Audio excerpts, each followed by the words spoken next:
নমস্কার, রিপাবলিক বাংলায় আপনাদের সবাইকে আরও একবার স্বাগত। বাংলার প্রাইম টাইম নিয়ে আমি ঈশান দেব রয়েছি আপনাদের সঙ্গে, আমার সঙ্গে রয়েছে বিশাখাও। শিশু পাঠ্য ছড়ায় অনেক সময় এমন সাপের সন্ধান পাওয়া যায় যে সাপ নাকি ফোঁস করতে জানে না। ছোটবেলায় সবাই পড়েছেন, অন্তত বাংলা মাধ্যম স্কুলে যারা প্রাথমিক শিক্ষা পেয়েছেন এই পশ্চিমবঙ্গে, তারা সবাই বাবুরাম সাপুড়ে পড়েছেন। Fair and bright night and day cream, ত্বক থাকবে ব্রাইট সারাদিন, পলিউশন ফ্রি, ঠিক যেন রাতের ফোঁটা সাদা ফুল। সারাদিন হ্যাপি ব্রাইট স্কিন। সেখানে কিরকম সাপ যাওয়া হয়েছিল?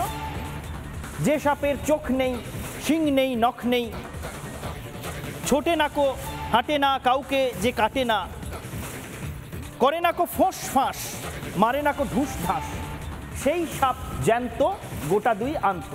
পড়েছেন সবাই নিশ্চয়ই। তো এইরকম কোনো সাপ যেটা শিশু পাঠ্য ছড়ায় পাওয়া যায়, যে ফোঁস ফাঁস করে না, কাউকে ঢুস ঢাস মারে না, সেটা শিশু পাঠ্য ছড়াতেই পাওয়া যায়। বাস্তব জগতে পাওয়া যায় কিনা আমি জানি না, নিশ্চয়ই মমতা বন্দ্যোপাধ্যায় জানেন। এই রাজ্যের মাননীয় মুখ্যমন্ত্রী মমতা বন্দ্যোপাধ্যায় নিশ্চয়ই এমন কোনো সাপের সন্ধান পেয়েছেন যে সাপকে ফোঁস করতে বললেও সে বোধহয় ফোঁস করতে পারে না, বা ঢুস ঢাস গুঁতো মারতে পারে না, যার শিং নেই, চোখ নেই, নাক নেই, দাঁত নেই, কাউকে কাটে না। যদি সেরকম সাপের সন্ধান পেয়ে না থাকতেন তাহলে নিশ্চয়ই ফোঁস করতে বলতেন না।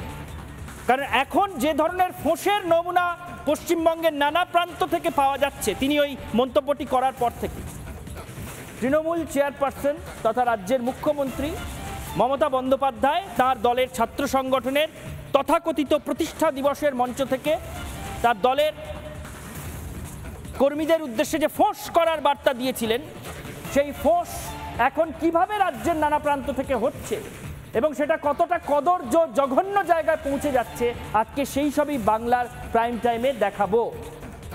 বাবুরাম সাপুড়ের কাছে যে পোষ্য সাপ ছিল, বা যে সাপ বাবুরাম সাপুড়েকে কেউ এনে দিতে বলেছিলেন ওই শিশু পাঠ্য ছড়ায় পুষবেন বলে, বা তেড়ে মেরে ডান্ডা করে দেব ঠান্ডা বলে, মমতা বন্দ্যোপাধ্যায়ের পোষ্যরা সেরকম নন।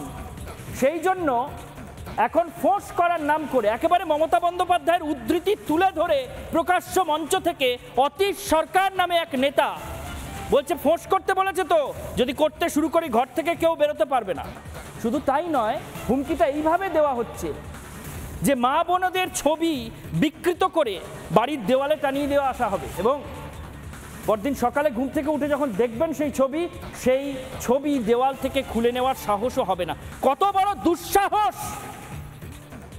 এই হুমকি পশ্চিমবঙ্গের সাধারণ মানুষের উদ্দেশ্যে, প্রতিবাদীদের উদ্দেশ্যে দিচ্ছে একজন তৃণমূল নেতা, এবং সে মমতা বন্দ্যোপাধ্যায়কে আবার রাজনৈতিক মাতা বলে উল্লেখ করছে, এবং সেটা এখনো মমতা বন্দ্যোপাধ্যায় অস্বীকার করতে পারেননি যে না, ও আমার রাজনৈতিক পুত্র নয়, আমি এই বক্তব্যকে অনুমোদন করছি না।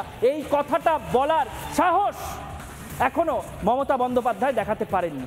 বিশদে দেখাবো বাংলার প্রাইম টাইমে, আমি আর বিশাখা। আপনি তাকে কামড়াবেন না, কিন্তু ফোঁস তো করতে পারেন।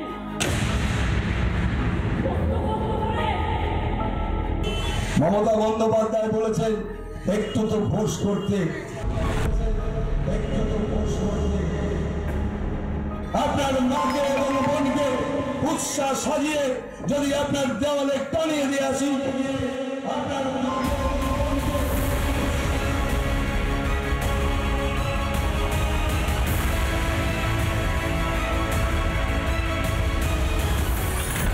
পর্দা খুলে, দরজা খুলে ওই পোস্টারটা আপনি খুলতে পারবেন না। আরজিকর কাণ্ডের পর যখন রাজ্য জুড়ে ইতি উতি সাধারণ মানুষের রোষ আছড়ে পড়েছে প্রতিবাদের মধ্যে দিয়ে, মিছিলের মধ্যে, সেই সময় যেন মা বোনেদের সম্মান রক্ষা করতে মরিয়া ওরা রাজ্যের যারা শাসক নেতা। রাজ্যের কোনায় কোনায় মঞ্চ বেঁধে নারীর সম্মান বাঁচানোর লড়াই এখন তৃণমূল নেতাদের মধ্যে। তবে হ্যাঁ, তারা তো তৃণমূলের ছোট বড় মেজ নেতা, তাই তারা যাই করেন বা যাই বলেন, সব কাজ, সব কথার পেছনে একটা করে অনুপ্রেরণা লাগে। এখন বোধহয় ট্রেন্ডিং অনুপ্রেরণা ফোঁস। ফোঁস করুন, ফোঁস করুন, ফোঁস করুন। মুখ্যমন্ত্রী তো বলেই দিয়েছেন টিএমসিপির প্রতিষ্ঠা দিবসে মঞ্চ থেকে? কামড়াতে না পারুন ফোঁস করুন, বাস। সব শাসক নেতারা মঞ্চ পেলেই ফোঁস করার কথা বলছেন। কত জোরে ফোঁস করলে কত তীব্র প্রতিক্রিয়া হতে পারে সেই সংক্রান্ত হুমকিও দিচ্ছেন এই সমস্ত নেতারা। ফোঁসের জোয়ারে গা ভাসিয়েছেন উদয়ন গুহ থেকে লাভলি মৈত্র। তবে সবাইকে ছাপিয়ে গেছেন অশোকনগরের তৃণমূল নেতা অতীশ সরকার। প্রকাশ্যে হুমকি দিচ্ছেন আন্দোলনকারীদের মা বোনেদের বিকৃত ছবি তৈরি করে তাদের বাড়িতে গিয়ে তাদেরই দেওয়ালে নাকি টাঙিয়ে দিয়ে আসবেন। এই অতীশ সরকার মঞ্চে দাঁড়িয়ে এই নোংরা মানসিকতার পরিচয় দিচ্ছেন অতীশ সরকার। আর ঠিক তার পেছনে কি রয়েছে জানেন? ঠিক অতীশ সরকারের পেছনে এই মঞ্চেই জ্বলজ্বল করছিল একটা ব্যানার, তাতে লেখা মা বোনেদের সম্মান আমাদের সম্মান। একবার ভেবে দেখুন, মামাটি মানুষের সরকার চলছে রাজ্যে। সত্যি এমন সম্মান মেয়েরা গোটা দেশে আর কোথাও কখনো বোধহয় পায় না। আমরা যা স্থানীয় সূত্রে জানতে পারছি, এই অতীশ সরকার নাকি অশোকনগর কল্যাণগড় পুরসভার তৃণমূল কাউন্সিলর ছিলেন। পরবর্তীকালে দীর্ঘদিন যখন তৃণমূল বিভিন্ন পুরসভায় ভোট না করিয়ে প্রশাসক বসিয়ে রেখেছিল, সেই সময় ইনি নাকি পুরসভার উপপ্রশাসক ছিলেন। এখন তার স্ত্রী আবার ওই পুরসভার কাউন্সিলর হয়েছেন এবং তিনি সেখানকার দোর্দণ্ড প্রতাপ তৃণমূল নেতা। কতটা প্রতাপ তার সেটা বোঝানোর জন্য অশোকনগরবাসীকে বোধহয় হুমকিটা দেওয়ার চেষ্টা করছিলেন, কিন্তু হিতে বিপরীত কতটা হয়েছে সেটা এখন তিনিও টের পাচ্ছেন, তার দলও টের পাচ্ছেন। অতীশ সরকার কি বলেছেন, কি জঘন্য কথা এই তৃণমূল নেতা ওখানে বলেছেন, সেটা শুনুন একবার পুরো কথাটা। মমতা বন্দ্যোপাধ্যায় বলেছেন একটু তো ফোর্স করতে। আমরা যদি ফোর্স করে আগামীকাল বাড়ির দেওয়ালে গিয়ে আপনার মাকে এবং বোনকে উৎসাহ সাজিয়ে যদি আপনার দেওয়ালে টানিয়ে দিয়ে আসি, পর্দা খুলে দরজা খুলে ওই পোস্টারটা আপনি খুলতে পারবেন না। এই প্রতিবাদ মঞ্চে দায়িত্ব নিয়ে বলে গেলাম, সেদিন সামনে আসছে। সকালবেলা উঠে দেখবেন যে মমতা বন্দ্যোপাধ্যায়কে ফেসবুকে আপনি ব্যক্তি কুৎসা করছেন, যে মমতা বন্দ্যোপাধ্যায়কে চরিত্র নিয়ে গালাগালি করছেন, আপনার বাড়ির দরজায় গিয়ে আপনার মা বোনকে বিকৃত ছবি করে আপনার বাড়ির দেওয়ালে টানিয়ে দিয়ে আসবো। শুনে রাখবেন, আজকে দাঁড়িয়ে বলে গেলাম, সাবধান হয়ে যান। রাজপথে তৃণমূল কংগ্রেস ধৈর্য নিয়ে বসে আছে। আমরা যদি একটু পাড়ায় পাড়ায় সন্ধ্যে সকালবেলা একটু ফোর্স করি, পারবেন তো বাড়ি থেকে বেরাতে? শুনলেন কথাগুলো? গতকালও সারা দিন আমরা শুনিয়েছি এই কুলাঙ্গার সে কি বলছে ওখানে দাঁড়িয়ে। মা বোনেদের বিকৃত ছবি দরজায় দরজায় টানিয়ে দিয়ে আসা হবে। এত বড় সাহস, এত বড় স্পর্ধা, এখনো প্রশাসনের বিরুদ্ধে কোনো পদক্ষেপ করেনি। আরও একটা ছবি আপনাদের দেখাই। এই সময় এই মঞ্চে কারা কারা বসেছিলেন? অতীশ সরকার।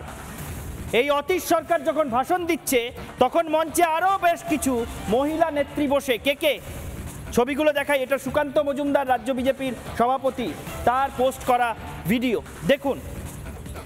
11 নম্বর ওয়ার্ডের এই যে হলুদ শাড়ি পরে যাকে বসে থাকতে দেখছেন, কাজল রায়, তিনি 11 নম্বর ওয়ার্ডের তৃণমূল কাউন্সিলর। আরেকজন রেশমি ভট্টাচার্য 6 নম্বর ওয়ার্ডের তৃণমূল কাউন্সিলর, তিনিও বসে রয়েছেন।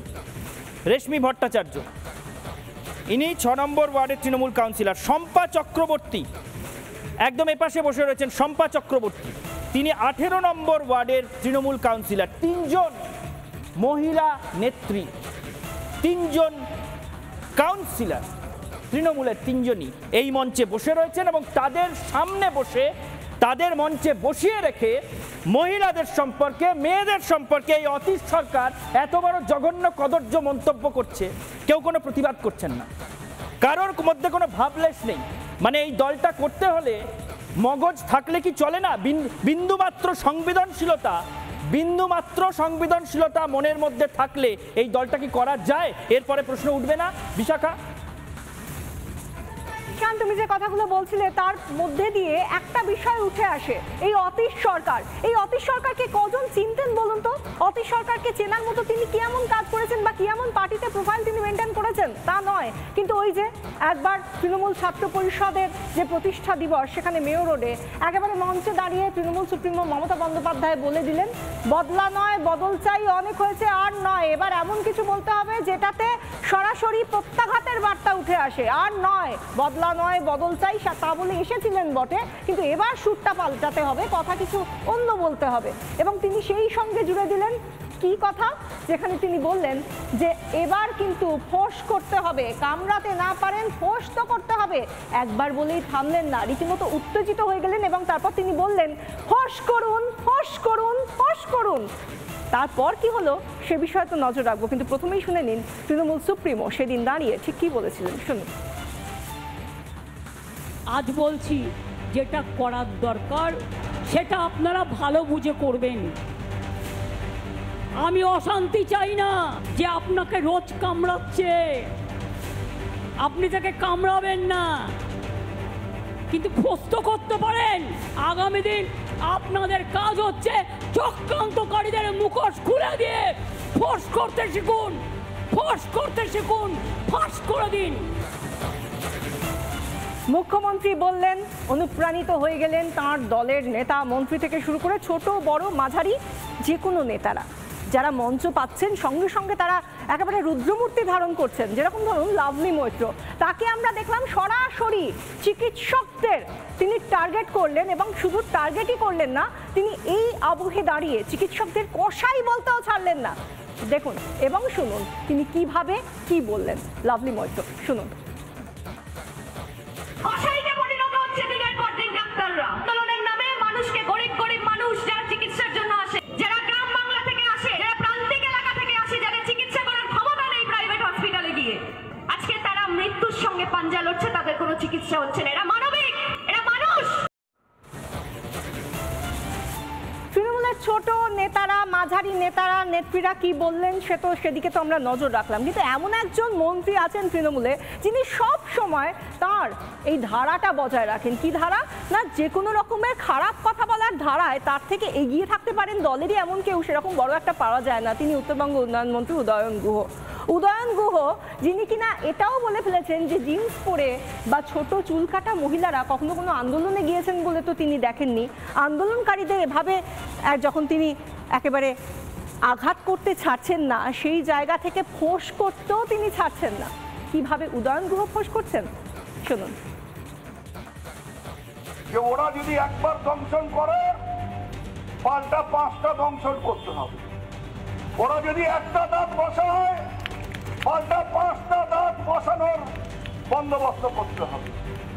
এই সাজিয়ে গুছিয়ে একটা মেয়েকে সাজিয়ে নিয়ে এসে তাকে ধর্ষণের হুমকি দেওয়ার কথা বলে কারো বিরুদ্ধে কালি ছেটাবার, কারো গায়ে কালি লাগাবার কথাগুলো বন্ধ হবে। শুনছেন, দেখছেন, দিকে দিকে ফোঁসগুলোর নমুনা কিরকম তৈরি হয়েছে সেগুলো দেখছেন।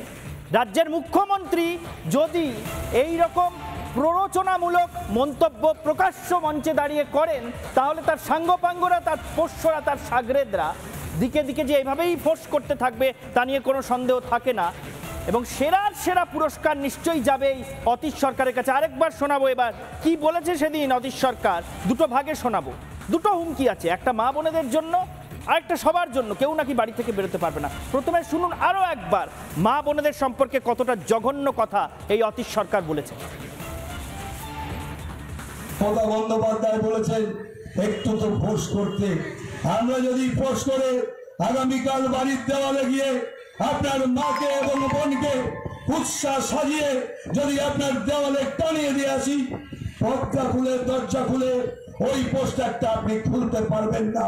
এই প্রতিবাদ মঞ্চে দায়িত্ব নিয়ে বলে গেলাম, সেদিন সামনে আসছে। সকালবেলা উঠে দেখবেন যে মমতা বন্দ্যোপাধ্যায়কে ফেসবুকে আপনি ব্যক্তি কুৎসা করছেন, যে মমতা বন্দ্যোপাধ্যায়কে চরিত্র নিয়ে গালাগালি করছেন, আপনার বাড়ির দরজায় গিয়ে আপনার মা বোনকে বিকৃত ছবি করে আপনার বাড়ির দেওয়ালে টানিয়ে দিয়ে আসবো। শুনে রাখবেন, আজকে দাঁড়িয়ে বলে গেলাম। আবার দায়িত্ব নিয়ে বলে যাচ্ছে, দায়িত্ব নিয়ে নাকি বলে যাচ্ছে যে এমন কিছু করবে যে বাইরে এইসব আন্দোলনকারীরা মুখ দেখানোর সুযোগ পাবে না। তীব্র প্রতিক্রিয়া তৈরি হয়েছে রাজনৈতিক শিবিরে, প্রত্যেকটা বিরোধী দল নিন্দায় মুখর। কেয়া ঘোষ বিজেপি নেত্রী, বিকাশ রঞ্জন ভট্টাচার্য সিপিএম নেতা, কি বলছেন তারা এই অতীশ সরকারের মন্তব্যের উত্তরে শুনুন। বাড়িতে মা বোন আছে নাকি আপনাদের? থাকলে এমন নির্লজ্জের মতন কথা বলতেন না। থাকলে তাদের সামনে গিয়ে তাদের সামনে মুখ দেখান কি করে সারাদিনের পরে? লজ্জা করে না? আপনারা নাকি মা মাটি মানুষের প্রতিনিধি, আর আপনারা বলছেন মা বোনেদের ছবি বিকৃত করে দেব। এই আপনারা মা মাটি মানুষ করেন আর লোকের সামনে বলবেন না। আসলে নিজেদের মুখটাই আপনাদের বিকৃত হয়ে গেছে। না, এইসব দলের তৃণমূল দলের সাসপেনশন শাস্তি এগুলো কোনো ব্যাপার না। আসলে তৃণমূল দলের যে মূল কালচার, সেই কালচারটাই চাপের মুখে এখন সমস্ত নেতাদের মুখ দিয়ে বেরোচ্ছে। ওদের দেখবেন একেবারে এইটা হচ্ছে টিপিক্যাল মমতা কালচার। সেই মমতা কালচারের প্রতিধ্বনি এখন সবার কণ্ঠ থেকেই ধ্বনিত হচ্ছে। মা বোনেদের নিয়ে, তাদের সম্মান নিয়ে অতীশ সরকার কি বলেছেন এবং তার পাল্টা প্রতিক্রিয়া কি আসছে তা তো আপনাদের শোনালাম। কিন্তু এই যে বলছিলাম যে ফোঁসের জোয়ারে বহু তৃণমূল নেতা তারা গা ভাসিয়েছেন, সেরকমভাবে তো বাদ যাননি এই অতীশ সরকারও। ফোঁস বিতর্কে তিনি কি বলছেন বা ফোঁস নিয়ে তিনি কিভাবে ফোঁস করবেন সে কথা বলছেন, সেটাও শুনুন অতীশ সরকার ঠিক কি বলেছেন। সাবধান হয়ে যান, রাজপথে তৃণমূল কংগ্রেস ধৈর্য নিয়ে বসে আছে। আমরা যদি একটু পাড়ায় পাড়ায় সন্ধ্যে সকালবেলা একটু ফোঁস করি, পারবেন তো বাড়ি থেকে বেরাতে? যারা আন্দোলন করছেন তারা দেখছেন না যে দিনের কোন ভাগে তারা আন্দোলন শুরু করছেন, কোন ভাগে গিয়ে শেষ করছেন। আর তাদের উদ্দেশ্যে অতীশ সরকারের মতো এই ধরনের নেতারা, তৃণমূল নেতারা, তারা এই রকম মন্তব্য করছেন। সেটা শুনে ক্ষোভে ফেটে পড়ছেন জুনিয়র আন্দোলনকারী চিকিৎসকরা। শুনুন তারা কি বলছেন। স্বাভাবিক একজন মহিলা হিসেবে আতঙ্ক লাগার কিছু নেই। এরকম মানুষকে আমরা ঘৃণা করি, আমরা তীব্র প্রতিবাদ জানাই এর বিরুদ্ধে। এরপর আমাদের রুদ্ররূপ যেদিন ওনারা দেখতে পাবেন, ওনারা সত্যিকারের ভয় পাবেন। কোনো রকম হুমকিতে আমরা মাথা নিচু করব না। এটা তো আমরা ভীষণ ইউজ টু। আমরা বোধহয় এই নিয়ে বোধহয় 4-5 নম্বর মন্ত্রীর কথা শুনলাম, তো আমরা এগুলোতে ইউজ টু, আমরা গায়ে মাখি না। আরেকজন তো একদম মঞ্চে উঠে বলেছে নির্যাতিতার ফাঁসি চাই, তো আমরা এসবে গায়ে মাখি না। আমরা আমাদের আন্দোলন চালিয়ে যাব। মানুষ হওয়ার চেষ্টা করুন, একটু লজ্জা করুন। এখন তো লজ্জা করুন, এবার লজ্জা করুন। চোখে চোখ রেখে শাসক নেতাদের একটা কথা বলতে চাই, আমরা আপনাদেরকে অত গুরুত্ব দিচ্ছি না। আপনাদের যোগ্যতা হয়নি যে ডাক্তারদের আন্দোলন নিয়ে এত বড় কথা বলার, তো ওদেরকে ইগনোর করে চলে যাচ্ছি। দিন নেই রাত নেই, অভয়ার বিচার চেয়ে এই আন্দোলনকারী জুনিয়র চিকিৎসকরা তারা আন্দোলন চালিয়ে যাচ্ছেন। আর তারা একা নন, তাদের পাশে আমজনতা থেকে সেলিব্রিটি সবাই এসেছেন। এই যে সেলিব্রিটিদের কথা বলছিলাম, তারা এই অতীশ সরকারের করা মন্তব্য নিয়ে কি বলছেন, তারাও ক্ষোভে ফেটে পড়েছেন। কি বলছেন সেলিব্রিটিরা শুনুন একবার। মানে মানসিকভাবে উনি অসুস্থ, ওনার চিকিৎসা হওয়ার প্রয়োজন। উনি বোধহয় ভাবছেন উনি একমাত্র ব্যক্তি এই পৃথিবীতে যিনি বোধহয় এমনি পৃথিবীতে এসেছেন, মায়ের মাধ্যমে আসেননি। কারণ যদি আসতেন তাহলে তার মা সম্পর্কে সেই সম্মান, বোন সম্পর্কে এবং স্ত্রী সম্পর্কে এবং মহিলাদের সম্পর্কে সেই সম্মান তার কথার মধ্যে থাকতো। ওনাকে যদি ডিরেক্ট অ্যারেস্ট না করা হয়, ওনার বিরুদ্ধে মামলা না করা হয়, তাহলে মানুষ এবার আরো জনগর্জনে উঠবে। আমার তো মনে হয় উনি এই রেপিস্টদের মতোই, কারণ উনি মা বোনেদের বিকৃত ছবি পোস্টার সাঁটাবেন সবার বাড়িতে এসে। সো আগে এই রেপিস্টকে গ্রেপ্তার করা হোক, এই দাবি আমি জানাচ্ছি।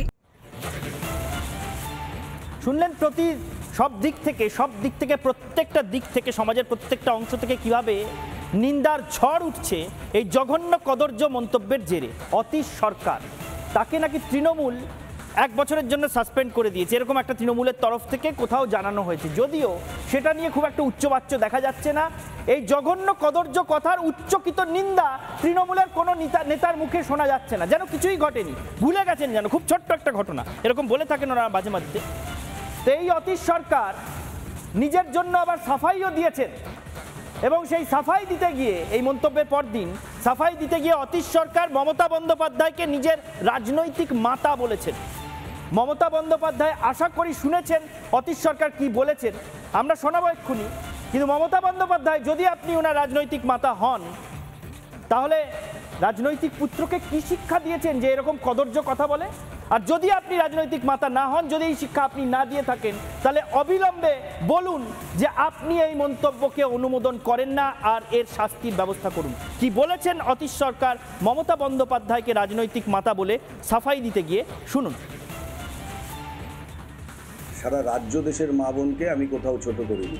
আমি যারা প্রতিনিয়ত আমার রাজনৈতিক মা, আমি একজন মা বাবার গর্বের সন্তান প্রতিষ্ঠিত হয়েছি, কিন্তু আমার রাজনৈতিক অভিভাবিকা, রাজনৈতিক মা মমতা বন্দ্যোপাধ্যায়কে যখন প্রতিনিয়ত কুরুচিকর মন্তব্য করা হয় তখন আমারও ব্যথা থাকে। আমিও মানুষ, আমার যেমন হৃদয় আছে আমার তেমন ব্যথা আছে, সেটিকে সামনে রেখে আমি আমার বক্তব্য তুলে ধরেছি।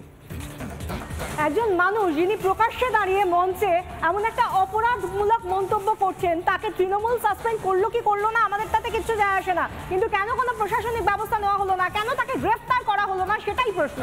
সবচেয়ে বড় প্রশ্ন সেটাই যে দল তাকে সাসপেন্ড করেছে কি করেনি, তার বিরুদ্ধে কি পদক্ষেপ নিয়েছে কি নেয়নি, সেটা বড় কথা নয়। এত বড় কদর্য মন্তব্যের পরে এ মুক্ত ঘুরে বেড়াচ্ছে, খোলা ঘুরে বেড়াচ্ছে কি করে, এই প্রশ্নটার মুখোমুখি প্রশাসনকে দাঁড়াতে হবে, খোদ মমতা বন্দ্যোপাধ্যায়কেও দাঁড়াতে হবে। বাংলার প্রাইম টাইম আজকের মতো শেষ করছি এখানেই। দেখতে থাকুন রিপাবলিক বাংলা।